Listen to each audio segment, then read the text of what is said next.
Está começando mais um programa Casos e Causos. Hoje eu te convido para viajar pela Paraíso do século XIX, em que não existia luz elétrica, em que a Praça da Fonte era cemitério e que mulher tinha era que casar.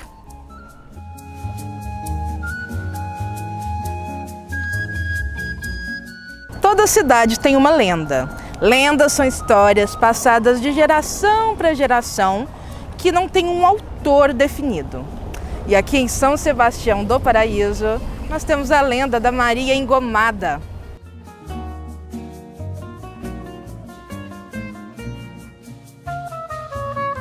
Aqui em Paraíso, quando no século XIX, quando Paraíso era uma cidade pequena, não existia luz elétrica, era uma cidade modesta.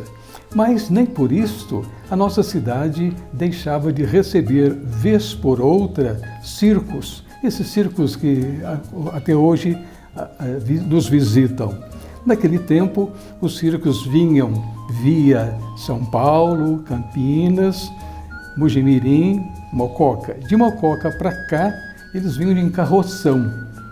Isso 1860, por aí. Se me permite, eu faço um relato da minha tia Neuza, que contava que quando o circo chegava, havia um desfile, né? Uma espécie de um cortejo com os artistas e os animais pelas ruas. Então eles desciam dos vagões jaula e numa dessas vezes um elefante fugiu, né, desse desfile e foi parar no quintal da casa dos meus avós, que sempre moraram por ali, na redondeza. Então os tios, a meninada toda subiu ao telhado, aguardando que algum funcionário do circo chegasse para recolher o elefante. Ao chegar em Paraíso, os circos eram montados ao lado da igreja Nossa Senhora do Rosário. Naquela época chegou o circo Aretusa.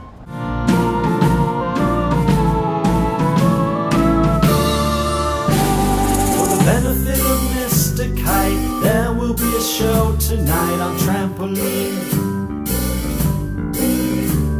The Hendersons will all be there, Lady Pablo Bank is fair, what a scene! Nesse circo, como todos os demais, os jovens, os artistas são jovens, atraentes e tudo, né? E nesse circo tinha um amestrador de pôneis, esses cavalinhos pequenininhos, né? E então, muito simpático, atraente, e veio aqui a Paraíso. Nesta mesma época, vivia aqui em Paraíso, pelos arredores da Rua Tiradentes, uma mocinha muito alegre e atraente, de nome Maria. Ela era filha de uma viúva e tinha 18 anos. E a jovem caiu de amores pelo belo domador do circo. Foi amor à primeira vista, né? Eles trocaram aquele olhar, toim, né? Então, aí ela ficou enamorada, o rapaz também. E então, apesar o estilo de vida daquela época mais severo assim, mas nem por isso eles se encontraram várias vezes, lá, porque ela morava mais ou menos perto do circo, aquele rapazinho, trocaram conversa e tudo, começaram a namorar. Então Maria contou para a mãe dela: mamãe, eu estou namorando um rapaz do circo. Ao que a mãe respondeu: cuidado, minha filha, não vai se apaixonar. Bem que dizem que boca de mãe é santa, né? Vocês vão saber por quê. Porque a pessoa de circo hoje está numa cidade, amanhã noutra, outra mais, e cuidado, né? Mas a mamãe, ele é tão bonito. Tudo bem, tá bom.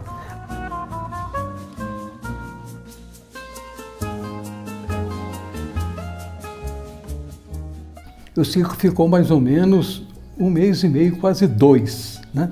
Aí eles se encontraram algumas vezes, daqui o circo iria, como foi, para Passos. Aí, antes do circo ir, ele disse: ô Maria, você quer se casar comigo? Ela: eu quero. Então, aí vou falar com a sua mãe. Aí falou com a mãe dela, assim, de início, ela ficou meio reticente, e depois concordou. Tá bom. Então marcaram o casamento para 30 dias após. Ele já estava lá em Passos, estaria em Passos. Então, aí ele deixou os papéis e disse: olha, daqui 30 dias, às 17 horas, eu venho, nós vamos nos casar. Tá bom. E nos dias que não tinha espetáculo em Passos, o moço vinha a cavalo visitar Maria. Então, aí a Maria ficou toda entusiasmada e mandou fazer um vestido todo engomado. Eu também não entendo essas coisas. Eu sei que um vestido branco, engomado e tudo mais, era toda feliz. Maria arrumou os padrinhos, o padre convidou toda a família e amigos. E não via a hora de chegar o tão esperado dia. Chegou o dia, ela pensou assim, ó, ele deve vir para o almoço. Ele não veio. Aí o casamento seria às 17 horas, 2 horas da tarde. Ele não veio. Aí a mãe dela olhava para ela, não, mamãe, ele vai chegar até na hora do casamento, ele vem, ele tem certeza que ele vem. Chegou aí às 16 horas, era perto da rua Tiradentes até na igreja matriz, percurso pequeno. Naquele tempo usava também a noiva ir com os pais e os testemunhas a pé, que naquele tempo não tinha automóvel, a pé até na igreja. Às 16 horas, Maria, a mãe e as testemunhas foram até a igreja. Às 16h30, ele não apareceu. Às 17 horas, nem sinal do noivo. O padre ficou esperando na sacristia, 17h30, 18 horas, ele não apareceu. Aí, diante daquela situação desagradável, né? Aí, a minha filha, o padre falou, olha, eu estou na casa paroquial, se ele chegar, eu sou às ordens. Maria, a mãe e os convidados voltaram para casa. Um clima desagradável. Então Maria tirou o vestido e disse o que seria uma de suas frases mais marcantes. Eu não tive o prazer, a alegria de usar esse vestido no meu casamento, mas quando eu morrer, eu quero ser sepultada com esse vestido. Ah, que isso e tal. Aí, aquele ambiente e tudo mais, ela ficou em casa com a mãe, as testemunhas foram embora, disse, olha, se ele aparecer, a gente volta, aquela coisa, ambiente desagradável. Dali em diante, Maria, que era uma moça alegre e comunicativa, se tornou uma moça triste e fechada em si, eternamente humilhada por ser abandonada no dia de seu casamento.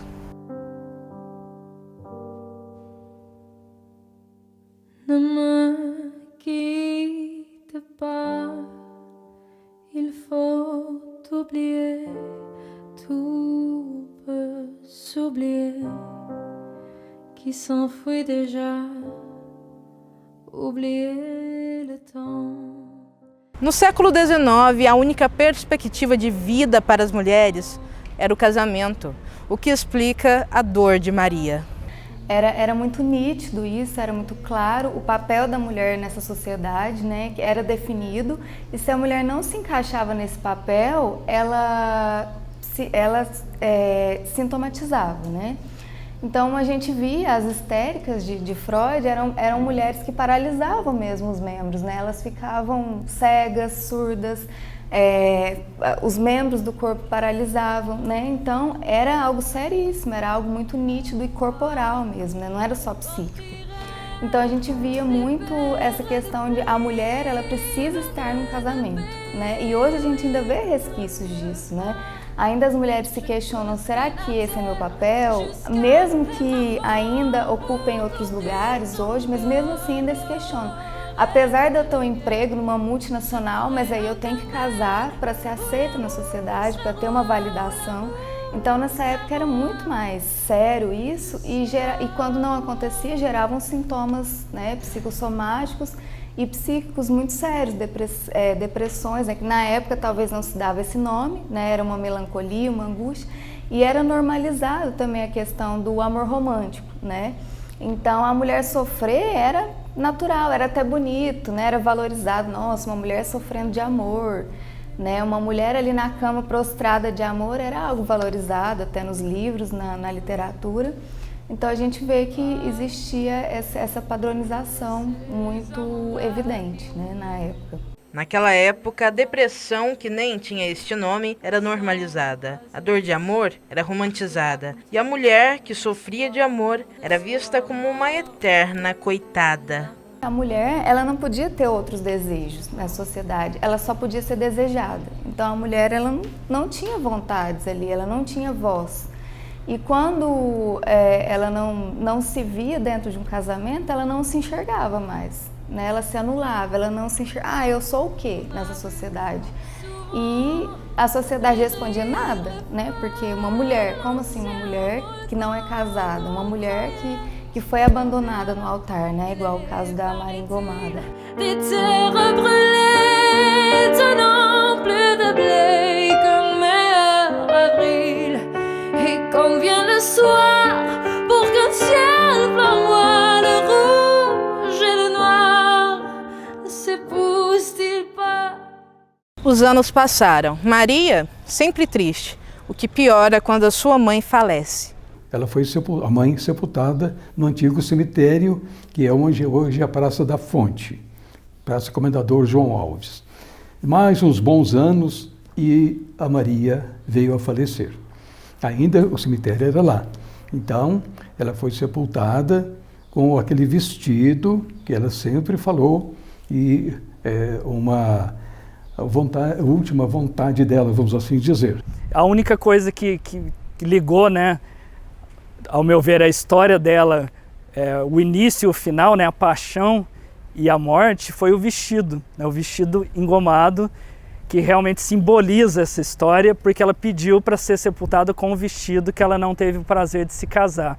Alguns anos depois, o cemitério que ficava aqui, na Praça da Fonte, foi transferido e o lugar ficou abandonado. Depois, no final do século, já por volta de 1896, o cemitério mudou-se para onde se localiza hoje e fizeram a remoção, né, dos restos mortais e, enfim, ficou a história. E as pessoas passavam a dizer o seguinte: olha, eu passei por lá, do cemitério velho, e aparecia uma mulher, assim, numa palmeira, meio corpo, eu vou mostrar a fotografia, meio corpo, corpo inteiro, depois um corpo grande, alto, né? E depois desaparecia ao bater da meia-noite, principalmente na época da Quaresma. A aparição ficou conhecida como Maria Engomada, aquela que foi sepultada vestida de noiva. Se presentificar depois da morte é muito simbólico, né, Bruna? Porque as mulheres se veem nessa presentificação após a morte da Maria Engomada, né? Uma visão que tem ali. Às vezes uma mulher vê lá, né? Vamos supor que viu o espírito, talvez se enxerga naquilo ali, né? Fala, nossa, podia ser eu que está ali no caixão, morta. E assim, morta que a gente fala, né, às vezes morta em vida mesmo. Por isso que a gente fala dessa depressão, né? Muitas vezes a gente pensa que ela morreu depois, né, dos 50, mas e antes? Talvez ela já estava morta em vida. Desde então, a história de Maria Engomada passou a fazer parte do imaginário popular da cidade e virou livro e peça de teatro.